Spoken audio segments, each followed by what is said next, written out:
Selamat siang teman-teman semua. Terima kasih atas waktu dan kesempatan yang diberikan. Kami dari kelompok 2 ingin menyampaikan hasil kerja kami. Sebelumnya, perkenalkan, nama saya Privilito Hesakia Pandi. Saya di sini selaku moderator dan pemateri pertama. Materi pertama tentang pengertian memori.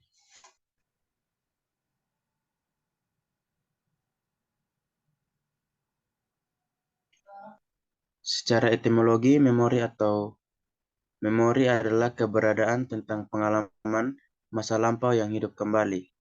Catatan yang berisi penjelasan, alat yang dapat menyimpan dan merekam informasi. Dalam ilmu psikologi mendefinisikan bahwa memori sebagai sebuah proses pengkodean, penyimpanan dan pemanggilan kembali informasi oleh manusia dan organisme lainnya. Pengkodean berkaitan dengan persepsi awal dan pengenalan. Menurut perspektif psikologi kognitif, bahwa memori atau ingatan adalah kekuatan jiwa untuk menerima, menyimpan, dan memproduksi kesan-kesan. Dengan adanya kemampuan untuk mengingat pada manusia, ini berarti ada suatu indikasi bahwa manusia mampu untuk menyimpan dan menimbulkan kembali dari sesuatu yang pernah dialami. Demikian hasil presentasi saya. Selanjutnya akan dilanjutkan oleh pemateri selanjutnya. Terima kasih. Terima kasih atas kesempatan yang diberikan kepada saya. Saya sebagai Mira Permatasari Disado akan melanjutkan materi tentang pengertian memori. Kesimpulannya, memori adalah retensi informasi dari waktu ke waktu yang melibatkan encoding, strategi, atau retrieval. Encoding adalah proses memasukkan informasi ke dalam memori. Strategi atau penyimpanan adalah retensi informasi atau mempertahankan informasi dari waktu ke waktu. Retrieval adalah pengambilan atau kembali mengambil informasi dari gudang memori. Terdapat 6 konsep yang berhubungan dengan encoding, yaitu pertama, atensi, yaitu memperhatikan dan memfokuskan sumber daya mental. Yang kedua, rehearsal atau pengulangan adalah repetisi informasi dari waktu ke waktu. Yang ketiga,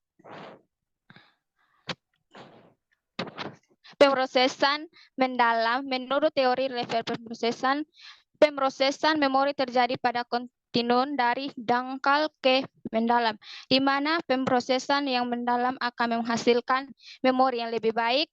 Yang keempat, elaborasi, yaitu eksekutivitas pemrosesan memori dalam menyediakan.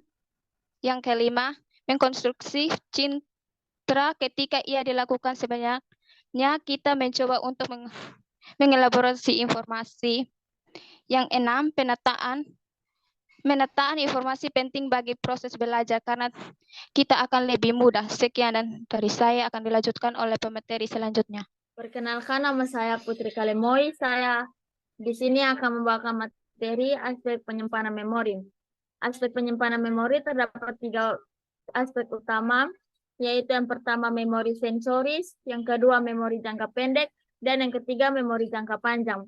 Di sini saya akan membahas memori sensoris dan memori jangka pendek. Memori sensoris adalah sebuah pengalaman yang berlangsung sangat pendek. Ia mempertahankan informasi dari dunia dalam bentuk sensori aslinya hanya selama beberapa saat. Memori ini terdiri dari 2, yaitu memori ikonik atau sensori visual. Prosesnya berlangsung hanya sedetik. Kemudian yang kedua adalah memori ikonik atau sensori audio. Prosesnya berlangsung sekitar 2 hingga 4 detik. Yang kedua adalah memori jangka pendek atau STM. STM atau memori jangka pendek adalah memori berkapasitas terbatas di mana informasi dipertahankan sekitar 30 detik kecuali diulang atau dan diproses lebih lanjut.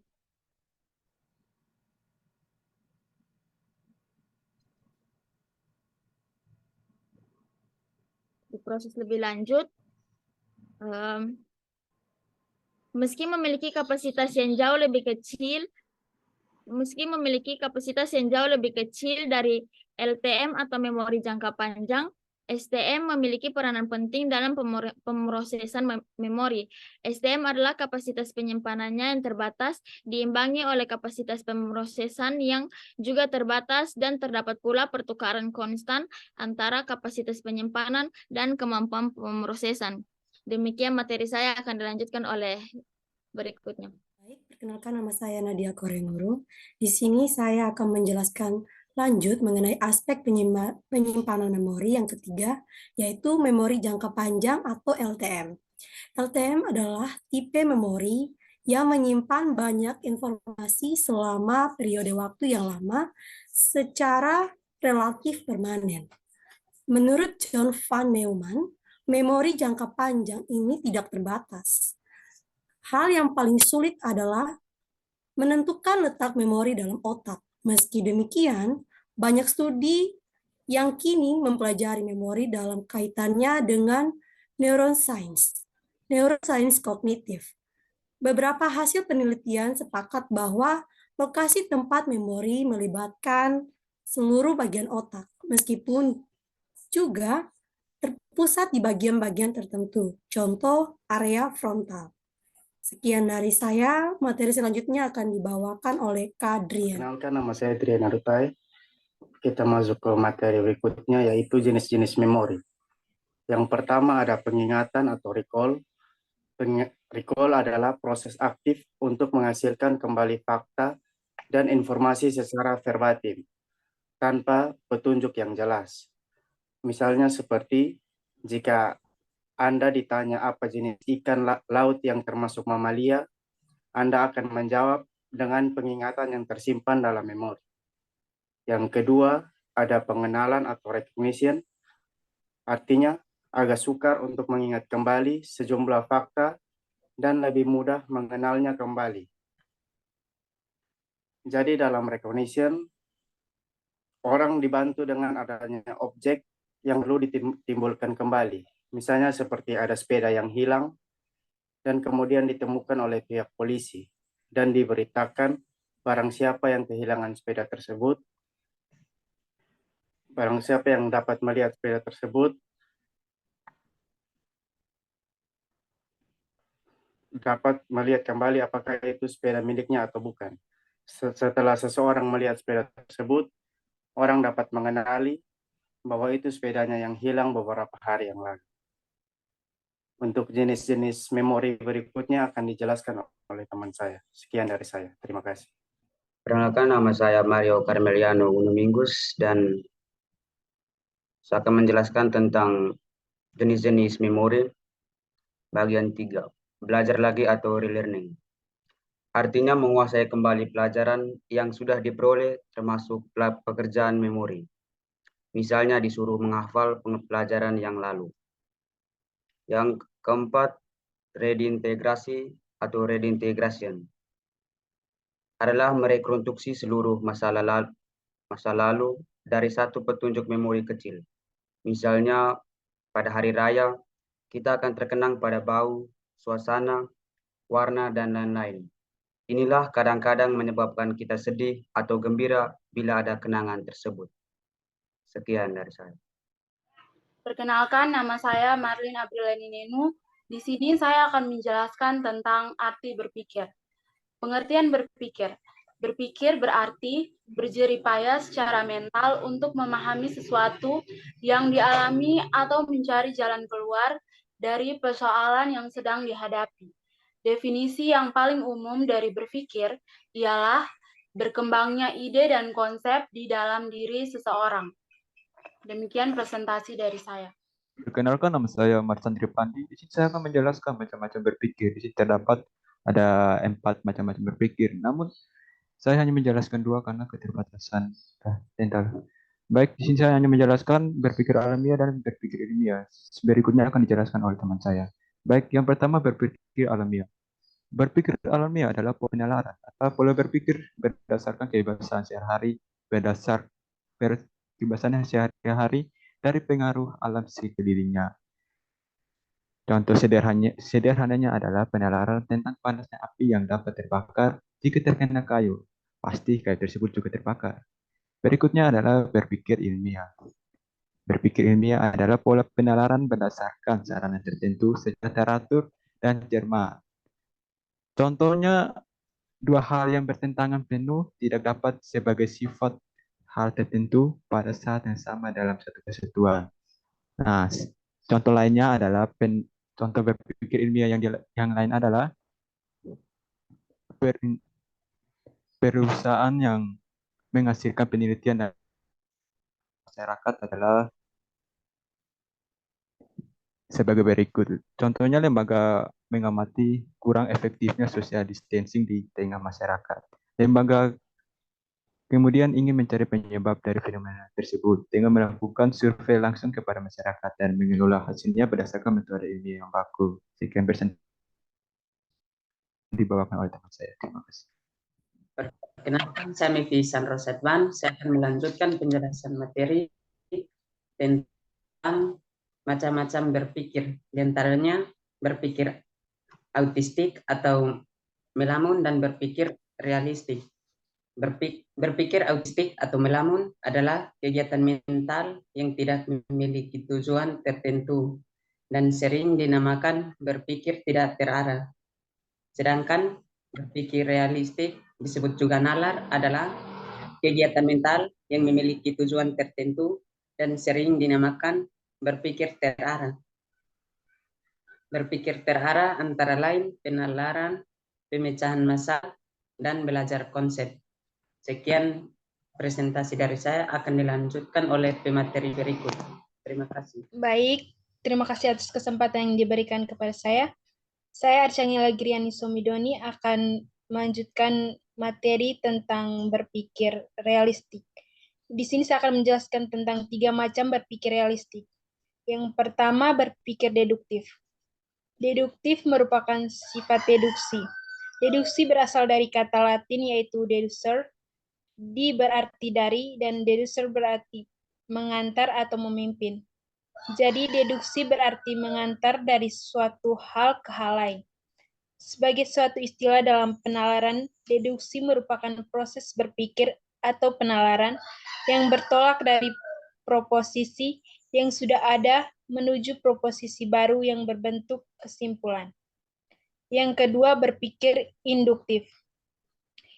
Induktif artinya bersifat induksi. Induksi adalah proses yang bertolak dari suatu atau sejumlah fenomena individu untuk menurunkan suatu kesimpulan atau inferensi. Namun, induksi tidak akan banyak manfaatnya jika tidak diikuti oleh proses berpikir deduktif. Yang ketiga, evaluatif. Berpikir evaluatif ialah berpikir kritis, menilai baik buruknya, tepat atau tidaknya suatu gagasan. Dalam berpikir evaluatif, kita tidak menambah atau mengurangi gagasan. Kita menilai menurut kriteria tertentu. Adapun faktor-faktor yang mempengaruhi jalannya berpikir itu antara lain yaitu bagaimana seseorang melihat atau memahami masalah tersebut, situasi yang tengah dipahami seseorang dan situasi luar yang dihadapi, pengalaman-pengalaman orang tersebut, serta bagaimana inteligensi orang itu. Sekian dari saya, akan dilanjutkan pemateri berikutnya. Baik, saya Sildaina Mutmaina. Di sini saya akan menjelaskan proses berpikir yang terdapat 4 poin. Namun saya akan menjelaskan 2 poin dari pembentukan pengertian dan pembentukan pendapat. Proses atau jalannya yang telah saya sebutkan tadi. Pembentukan pertama ada pembentukan pengertian. Pembentukan pengertian ini atau lebih tepatnya disebut pengertian logis, dibentuk melalui 3 tingkatan. yaitu menganalisis, membanding-bandingkan, dan mengabstraksikan. Menganalisis ini ciri-ciri dari sejumlah objek yang sejenis. Objek tersebut kita perhatikan unsur-unsurnya satu demi satu. Kita ambil manusia dari berbagai bangsa, lalu kita analisa ciri-ciri. Misalnya manusia Indonesia, ciri-cirinya makhluk hidup, berbudi, berkulit sawo matang, berambut hitam, dan untuk manusia Eropa itu ciri-cirinya makhluk hidup berbudi, berkulit putih, berambut pirang atau putih, bermata biru terbuka. Lalu membanding-bandingkan ciri tersebut untuk diketemukan ciri-ciri mana yang sama, mana yang tidak sama, mana yang selalu ada, mana yang tidak selalu ada, mana yang hakiki dan mana yang tidak hakiki. Lalu yang ketiga ini mengabstraksikan, yaitu menyisihkan, membuang ciri-ciri yang tidak hakiki, menangkap ciri-ciri yang hakiki. Pada contoh di atas ciri-ciri yang hakiki itu ialah makhluk hidup yang berbudi. Lalu yang kedua ini ada pembentukan pendapat, yaitu menggabungkan atau memisah beberapa pengertian menjadi suatu tanda yang khas dari masalah itu. Pendapat dibedakan menjadi 4 macam, yaitu pendapat afirmatif, negatif, modalitas, dan pembentukan keputusan. Yang pertama ada pendapat afirmatif. Pendapat afirmatif atau positif ini yaitu pendapat yang secara tegas menyatakan sesuatu. Misalnya si Ani itu rajin, si Ari itu pandai. Lalu yang kedua ada pendapat negatif, yaitu pendapat yang secara tegas menerangkan tidak adanya sesuatu sifat pada sesuatu hal. Misalnya, si Ani tidak marah, si Ari tidak bodoh. Pendapat modalitas atau keberangkalian, yaitu pendapat yang menerangkan kemungkinan-kemungkinan sesuatu sifat pada suatu hal. Misalnya, hari ini mungkin hujan, si Ali mungkin tidak datang. Lalu pembentukan keputusan, yaitu menggabung-gabungkan pendapat tersebut. Keputusan adalah hasil perbuatan akal untuk membentuk pendapat baru berdasarkan pendapat-pendapat yang telah ada. Pada 2 poin berikutnya, pembentukan keputusan dan pembentukan kesimpulan dipresentasikan oleh teman kelompok saya. Terima kasih. Di sini saya akan melanjutkan pemateri sebelumnya, yaitu pembentukan keputusan. Pembentukan keputusan di sini yaitu menggabung-gabungkan pendapat tersebut. Keputusan adalah hasil perbuatan akal untuk membentuk pendapat baru berdasarkan pendapat-pendapat yang telah ada. Pembentukan keputusan ada 3 macam, yaitu yang pertama keputusan dari pengalaman-pengalaman. Misalnya, kemarin paman duduk di kursi yang panjang, masjid di kota kami di sebelah alun-alun, dan sebagainya. Pembentukan keputusan yang kedua yaitu keputusan dari tanggapan-tanggapan. Misalnya, anjing kami menggigit seorang kusir, sepeda saya sudah tua, dan sebagainya. Pembentukan keputusan yang ketiga yaitu keputusan dari pengertian-pengertian. Misalnya, berdusta adalah tidak baik, bunga itu indah, dan sebagainya. Proses berpikir yang selanjutnya yaitu pembentukan kesimpulan. Pembentukan kesimpulan di sini yaitu menarik keputusan dari keputusan-keputusan lain yang sudah ada. Yang materi berikutnya yaitu fungsi berpikir.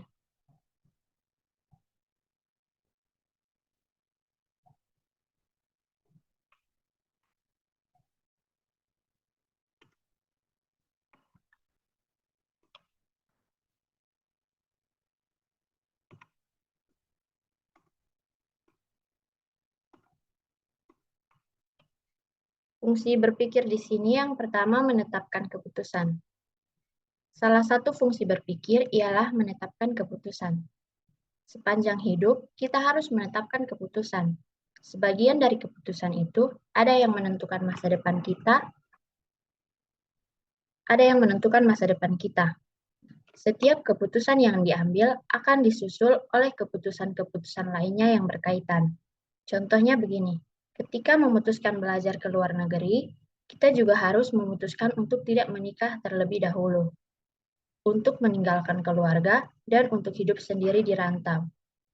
Keputusan yang kita ambil beraneka ragam, akan tetapi ada tanda-tanda umumnya, yaitu yang pertama, keputusan merupakan hasil berpikir atau hasil usaha intelektual kita.